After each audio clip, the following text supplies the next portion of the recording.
Last spring, 23 congregants traveled to Poland. We had watched for weeks from the safe confines of our living room the Russian military maul millions of innocent civilians in an unprovoked, unjustified, unconscionable, unrestrained, merciless, and savage invasion. I was inexpressibly frustrated by simply watching. I wanted our synagogue to do something, for Ukrainians for sure, but also for ourselves. We are morally diminished if all we do is bemoan orgies of atrocities from afar, lamenting all manner of human perversities while downing the last sips of our morning repast. Synagogues aspire not merely to be observers, commentators, or critics. We want to be in the arena, messengers of mercy, co-workers of kindness, consolation, and comfort, representing and expressing the best of Jewish values. You, our congregants, and many others who follow us online, raised hundreds of thousands of dollars to support aid workers and humanitarian organizations. We brought 1,200 pounds of supplies with us. Everything from undergarments to toiletries, medicines, and hygiene products. And most importantly, we brought compassion and kindness to Ukrainians who had lost everything. We saw hundreds of refugees. At the Ukrainian border, we stood by as busloads of broken, shell-shocked human beings disembarked from their harrowing journey, finally free of Russian terror. In Warsaw and Krakow, we interacted with refugees who were just beginning to grapple with their new reality, that they would not be returning home or to their former lives anytime soon, if ever. One encounter in Krakow reduced me to tears. We entered a giant warehouse that was converted in haste from a shopping mall. Mountains of clothes, donated from every part of the globe, were offered to any person who entered the facility. No money was exchanged. Ukrainian refugees simply took what they needed: dresses, shirts, pants, underwear, socks, shoes. They were all neatly arranged according to style and size. If you didn't know the tragic background, this place would seem like any thrift shop in the West. That was the point, to provide not only basic necessities, but also to offer as much dignity and compassion as possible. It reminded me of the stories I heard about how immediately after the war, displaced persons camp officials made a concerted effort to restore basic dignity to survivors as quickly and as comprehensively as possible. Traumatized and dehumanized women were offered fine clothes of the latest fashions of Europeans' finest fashion houses, cosmetics, perfumes, and hairstylists, so that they could feel themselves coming back to themselves. We spent 45 minutes in the warehouse, but it was only when we were outside that I was overwhelmed with emotion. We arrived first thing in the morning. By the time we left, a long line had formed. They were almost all women and children. Men between the ages of 18 and 60 were prevented from leaving Ukraine. I looked deeply into the eyes of these suffering souls. They lost everything. Feelings of utter helplessness overwhelmed me. All these millions of people suddenly rendered refugees. All this suffering, it was caused by one man, Vladimir Putin. He decided to launch this brutal assault, for sure. He was enabled by many others. But the invasion of Ukraine would not have happened if Putin didn't want it to happen. It is astonishing to me how history often consigns so much power to one person. The fate of many millions were in Putin's hands. If not for him, there would be no war. 12 million displaced Ukrainians would still be in their homes. And the tens of thousands of killed and wounded would still be leading peaceful lives. We do not give enough consideration to the type of people who lead us. Learned experts analyze the power politics of international relations as if there is some master algorithm that directs and constrains all leaders. Of course, there are rules to the Game of Thrones, but Putin's values drove his decision to invade Ukraine. His personality, life experiences, and principles led him to launch and fight the kind of war he is inflicting on Ukrainians, an unrestrained, perverse, all-out assault against civilians. At the core of the world's conflicts is a fundamental clash of values. Did we achieve anything worthwhile in Poland? The war is still raging. Ukrainians are still suffering grievously. Needless to say, we had no influence on the Kremlin. Putin didn't even know we were there, and were he to have known, he would have laughed at the inanity of it all. Why do anything that makes so little difference? What can one person do to impact on the many armed struggles raging around the world? What can I do to combat global warming, economic distress, mass shootings, and crime, let alone this awful pandemic that just keeps rolling along? The anguish I felt in the Polish refugee hub could describe my relationship to practically every major challenge facing our world. What can one person do? How to make a difference in a world that seems on the precipice, teetering over the valley of the shadow of death, cruelty, stupidity, and immorality. I'm not the first Rabbi Ami in history, nor am I the first Rabbi Ami to have been reduced to tears by human behavior.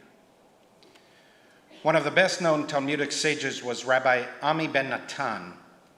He lived in Palestine in the 3rd century and was the author of many profound Jewish teachings. The Talmud records that when he came upon the following biblical verse from the book of the prophet Zephaniah, he wept. Seek righteousness, seek humility.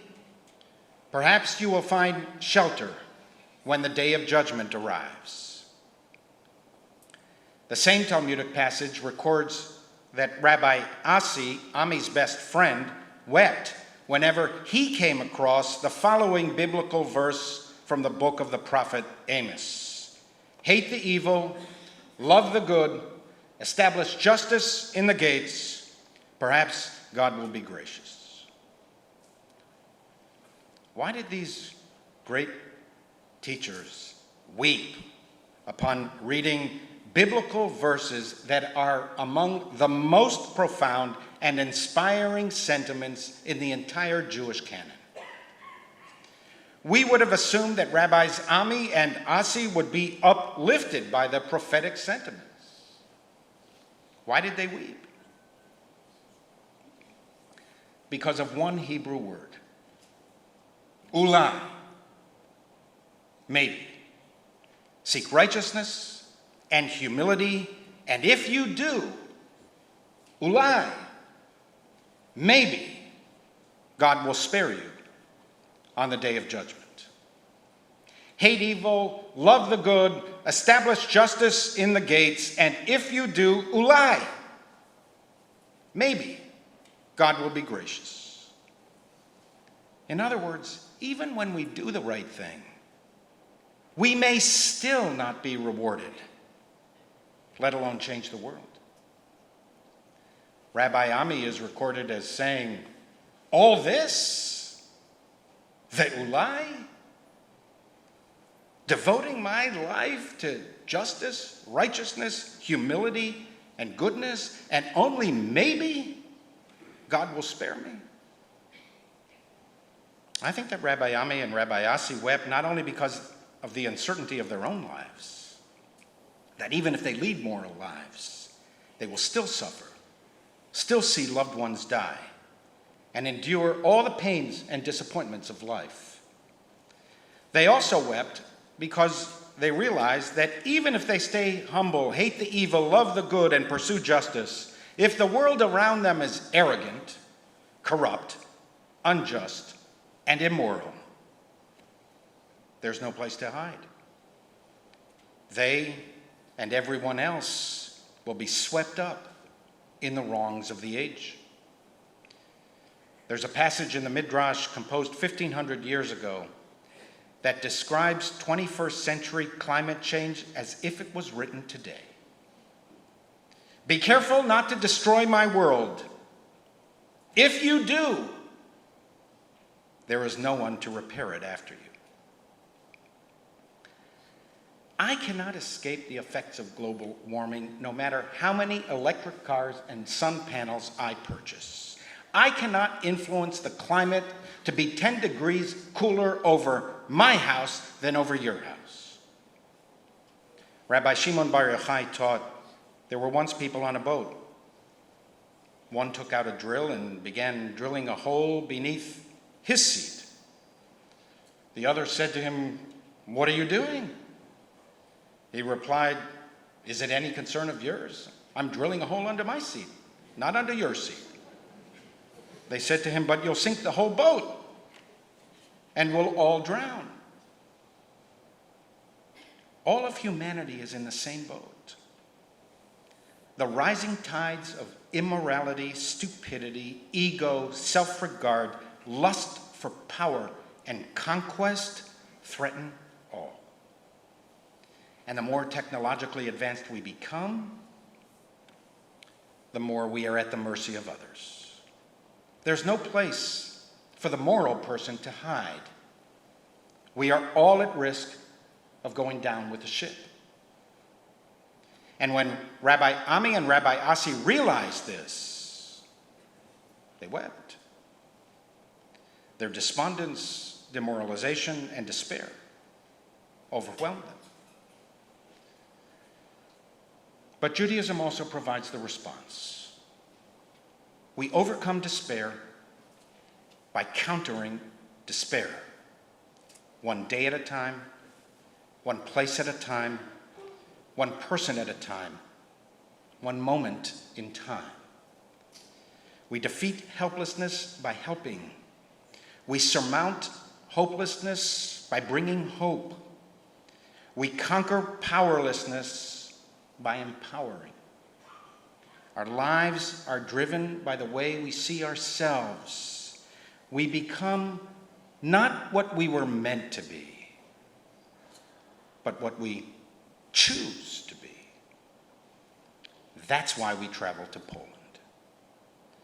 Of course, we wanted to do good, to relieve anguish for as many people as possible, and with your generous help, we did that. But we also wanted to overcome our own feelings of moral impotence. We wanted to convince ourselves that we are who we choose to be. And we choose to be Jews who seek righteousness, love the good, hate the evil, and pursue justice. That's the reason we repent tonight. Repentance is a good thing, a declaration of empowerment, an expression of responsibility. I am responsible. The mistake of omission or commission is mine, and I can act to rectify the transgression. Atonement is my determination to transform insecurity into confidence, cynicism into faith, and isolation into friendship. We can overcome even our own pain and loneliness if we turn our energies outward to relieve the pain and the loneliness of others. We are at our best when we emphasize hope, not despair, when we acknowledge the brokenness of our world and work towards repair. We saw hundreds of humanitarian aid workers in Poland. These were people who dropped everything in their home countries to encamp on the Ukrainian border and in Polish cities and towns, motivated simply by the desire to do good and driven by the impulse of compassion and kindness. We met Alessio in Krakow, an Italian chef who felt that he could not stand idly by and watch the suffering inflicted on innocent Ukrainians. On his own, and using his own money, he began cooking for refugees in train stations, hospitals, and at the border. Every few weeks, he would make the dangerous trek into Ukraine itself and offer meals. When we met him, he estimated that he had already cooked and served 40,000 meals. We never have enough of such people.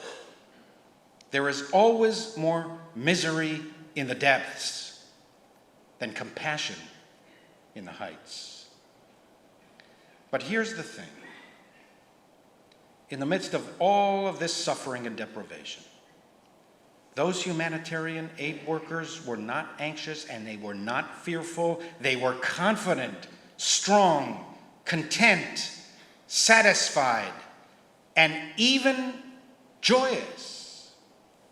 They were physically and morally upright, filled with the celestial energy of doing God's work. They inspired others. Soon people heard of Alessio and contributed resources to him so that he could continue cooking. Our highest humanity always leads to someone or something other than ourselves. The more we actualize our humanity, the more we are led to serving others, helping others, loving others, believing in others. We seek to repair the world, to unlock the fetters of wickedness and untie the cords of bondage, to let the oppressed go free, to break off every yoke, to share what we have with those in need. Our most inspirational moments are when someone helps us to peer into our own nature and to intuit the moral sentiment that lies at the core of the human creature. And if we have seen this glorious sight, if we have looked into our very souls and detected the moral spark that lies within, we will learn to like ourselves. We will inspire ourselves. We will acknowledge the beauty in ourselves. We will become less fearful, less anxious. We will affirm and love life, an affirmation which in turn will encourage love of life in others. And we will be better able to endure the disappointments of life because we will know that life has a purpose. We will suffer loss sickness, and disillusion. We will learn that life is unfair. We will see that sometimes the bad prosper and the good suffer. And we will still march on, saddened but unbowed, because we believe. We believe in ourselves, we believe in humanity, and we believe in the upbuilding of the world. Ovadia Baruch was born in Salonika, Greece in 1922, one of 7 children. Even after the Germans marched into the city in 1941, life remained reasonably tolerable for the Jews.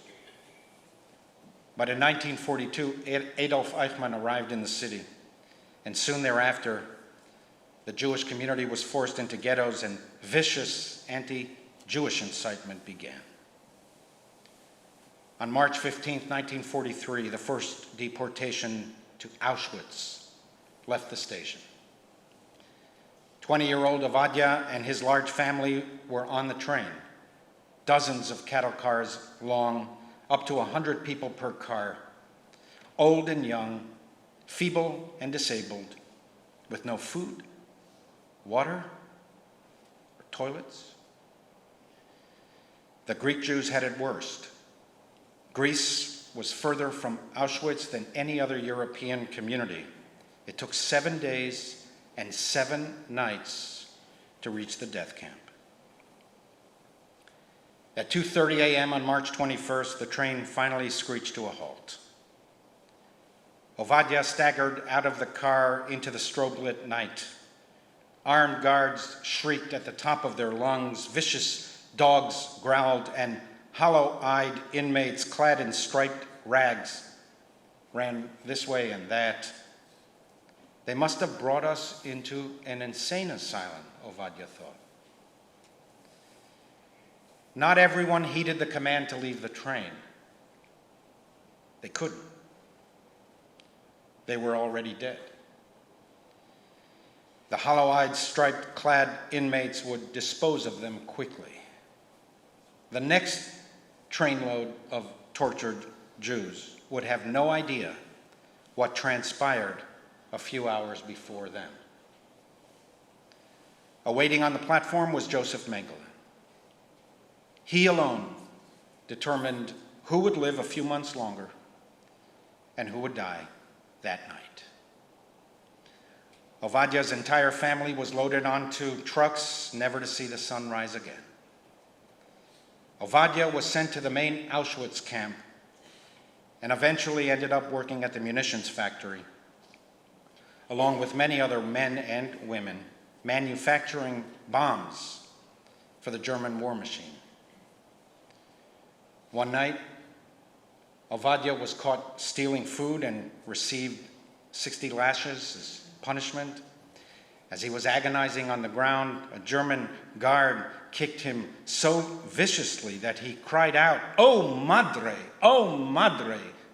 Ladino," for "oh mother." Aliza Tsarfati, a 16-year-old teenager who also worked in the munitions factory, heard the word madre and assumed that the man in agony must be Greek. Greek Jews spoke Ladino.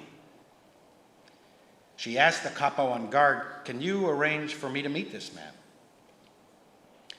"If I do," the capo responded, "the two of you will be risking your lives. If you're caught, you will both be executed." Aliza responded, "Come what may, I want to meet this guy."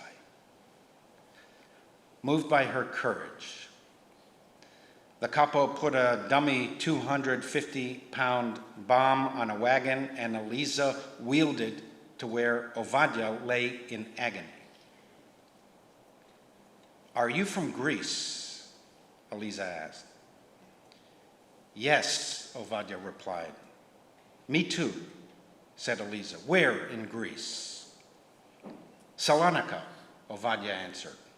"Me too," said Aliza. In retelling the story, Ovadia wept. Aliza was so beautiful, he said, that nothing hurt anymore. He couldn't stop looking at her.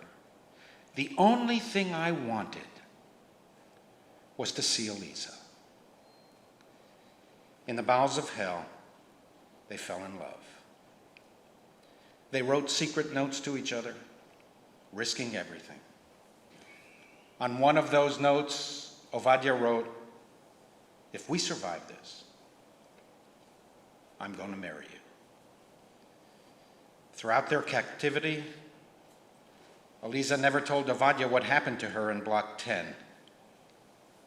Those of you who have traveled with the synagogue to Auschwitz, you will remember that we stood outside this building. It was the medical experimental block where sterilization surgery was performed on female prisoners. Eliza was in Block 10 for about a month when Joseph Mengele entered the building and scheduled Jewish women for experimental operations. Her day arrived, along with 2 other female prisoners. Horst Schumann came to get her. Schumann was a German surgeon whose special area of interest was experimenting on mass sterilization of Jews by means of X-rays.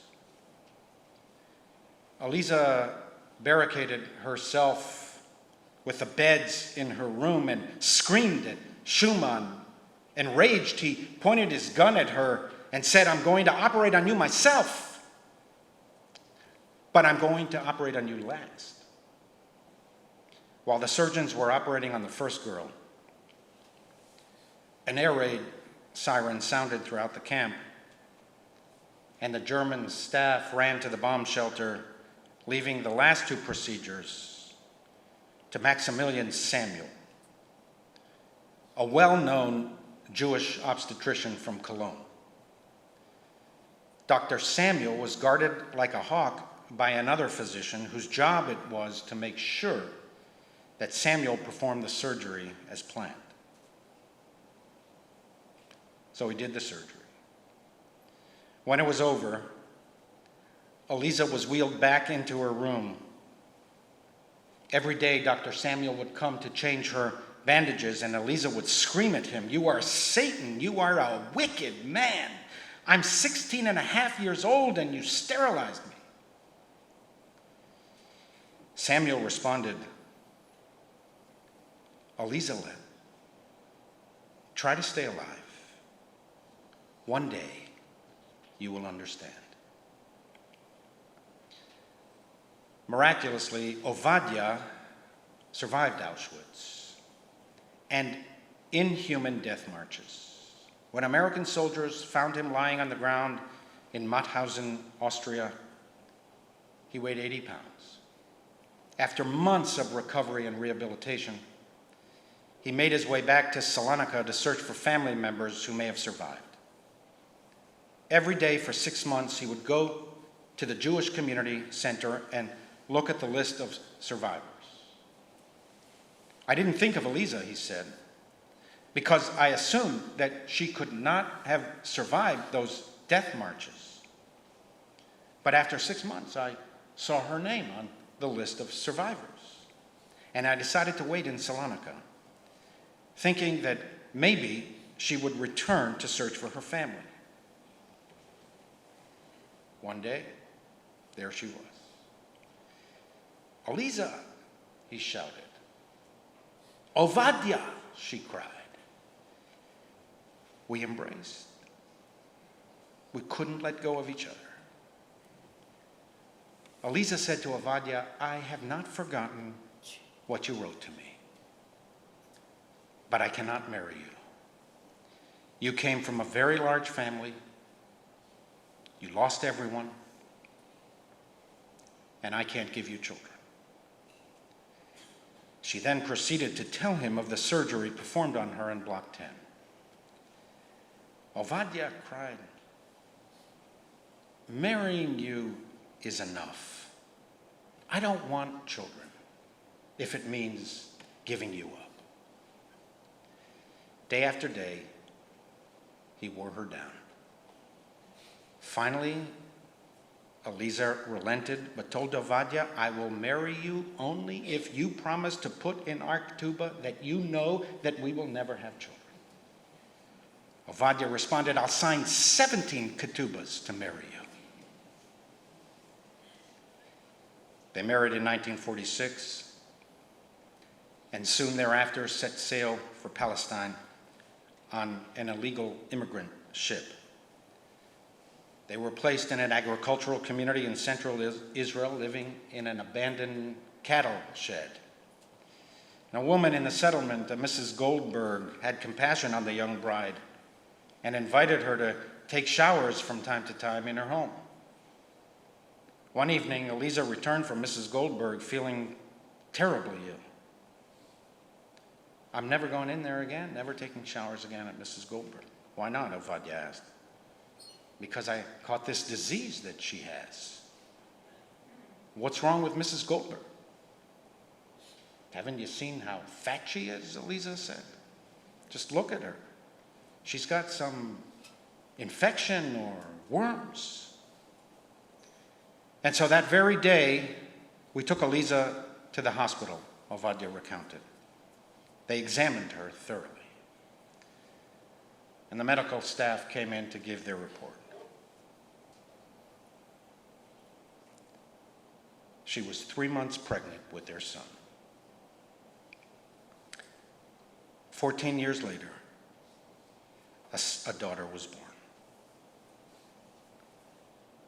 Eliza Lam, try to stay alive. One day, you will understand. Maximilian Samuel sabotaged her surgery. Several weeks later, Dr. Samuel was dead. An informant reported what he had done. Eliza died in 1993. She was 66 years old. Ovadia died in 2010 at the ripe age of 88. They had 5 grandchildren and 2 great-grandchildren. The best revenge on Mengele, Hitler, Eichmann, Schumann, and the entire pathetic band of Nazi racists. What can one person do to change the world?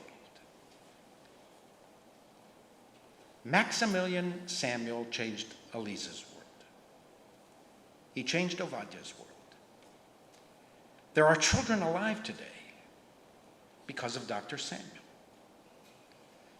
He did not sabotage every operation. Jewish doctors in the camps were often despised and condemned after the war. They were placed in morally untenable situations. To resist meant likely discovery and certain death. To comply meant violating every ethical vow of medicine and humanity. But even when we do the right thing, we are not necessarily rewarded. Maximilian Samuel was caught and executed. Our entire lives are governed by the short Hebrew word, ulai. Maybe. But we do the right thing not only to be rewarded, and not only to relieve the suffering of others. We do the right thing because it is the right thing for us. To fight for justice is to fight for ourselves. To ignore injustice, to tolerate evil, is to distance ourselves from ourselves. By empathizing with the struggles of others, we strengthen ourselves. We build immunity to moral disease. The fight counts. We cannot retreat from the world. To shut the world out is to invite moral chaos that will eventually lead back to us anyway. To fight for others is to fight against alienation and despair. To withdraw is to allow the instincts of empathy to deteriorate and the muscles of responsibility to atrophy. We act because our resolve weakens when we do not act.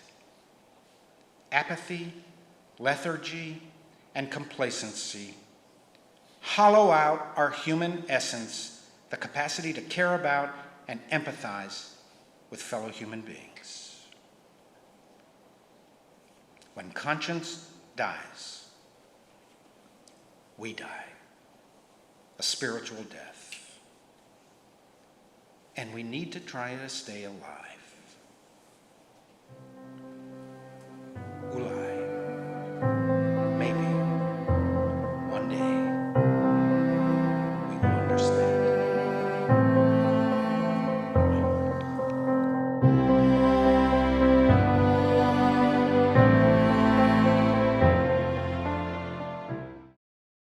We would be pleased to send a complimentary DVD of this program to anyone who wishes to support JBS with a tax-deductible gift of $36, double high or more. Simply visit the JBS website at jbstv.org and click on the Donate button to make a donation by PayPal or your credit card. And please indicate the program for which you would like a DVD. Or you can send your tax-deductible check to JBS, Post Office Box 360, Stamford, Connecticut 06904. Or you can call the JBS Pledge Line at 833-MY-JBS-TV. That's 833-695-2788.